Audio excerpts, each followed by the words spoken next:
बहुत समय पहले की बात है। एक सुंदर और शांत गांव था जिसका नाम था शिवपुर। वहां के लोग सीधे सादे, मेहनती और मिलनसार थे। उसी गांव में एक गरीब लेकिन ईमानदार लकड़हारा रहता था। उसका नाम था रामू। रामू का घर छोटा सा था, एक पुरानी झोपड़ी जिसमें वह अपनी बूढ़ी मां के साथ रहता था।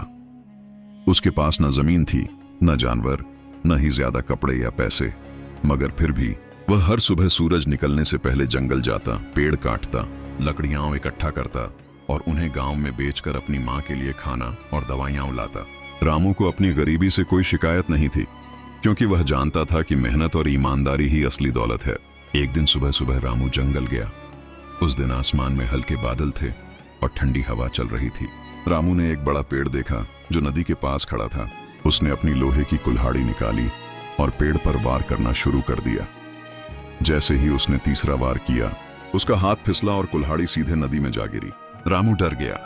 वही कुल्हाड़ी उसकी रोजी रोटी का जरिया थी। वह घबराया, पानी के पास गया, मगर कुल्हाड़ी बहुत गहराई में जा चुकी थी। वह बैठ गया और रोने लगा। अचानक नदी की सतह पर चमक सी हुई और एक सुंदर जलपरी प्रकट हुई। वह नीले वस्त्रों में, मोती जैसे बालों वाली और मुस्कुराती हुई एक दिव्य उपस्थिति थी। उसने पूछा, हे रामू, तुम क्यों रो रहे हो? रामू ने आंसुओं के बीच जवाब दिया, मेरी कुल्हाड़ी नदी में गिर गई है। मैं गरीब हूँ और उसी कुल्हाड़ी से ही मैं लकड़ी काट कर जीवन यापन करता हूँ। अब मेरे पास कुछ भी नहीं बचा। जलपरी उसकी सच्चाई और मासूमियत से प्रभावित हुई। वह नदी में डुबकी लगाई और कुछ ही देर में एक सोने की कुल्हाड़ी लेकर आई। उसने पूछा, क्या यह तुम्हारी कुल्हाड़ी है? रामू ने तुरंत सिर हिलाते हुए कहा, नहीं देवी जी, ये मेरी नहीं है। फिर उसने चांदी की कुल्हाड़ी लाई। क्या यह तुम्हारी है? रामू ने फिर मना कर दिया, नहीं देवी, मेरी कुल्हाड़ी साधारण लोहे की थी। अंत में जलपरी ने उसकी लोहे की कुल्हाड़ी पानी से बाहर निकाल कर दिखाई। रामू की आंखों में चमक आ गई और वह बोला, हाँ, यही मेरी कुल्हाड़ी है। जलपरी बहुत खुश हुई और बोली, हे रामू, तुमने ईमानदारी दिखाई। तुम्हारे जैसे लोग इस दुनिया में कम होते जा रहे हैं, इसलिए मैं तुम्हें इनाम देती हूँ। ये तीनों कुल्हाड़ियां सोने की, चांदी की और तुम्हारी असली लोहे की अब तुम्हारी हैं। रामू पहले तो हैरान हुआ, फिर हाथ जोड़कर बोला, मगर देवी जी, मैं तो बस अपनी कुल्हाड़ी चाहता था। जलपरी मुस्कुराई, यही तुम्हारी सच्ची दौलत है, तुम्हारी ईमानदारी।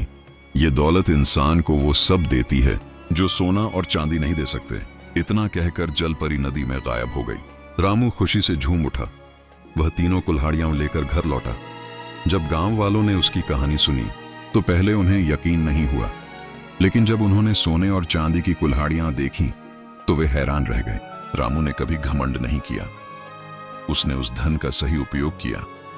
मां के इलाज के लिए डॉक्टर बुलाया, गरीब बच्चों की पढ़ाई का बंदोबस्त किया और गांव के मंदिर की मरम्मत करवाई।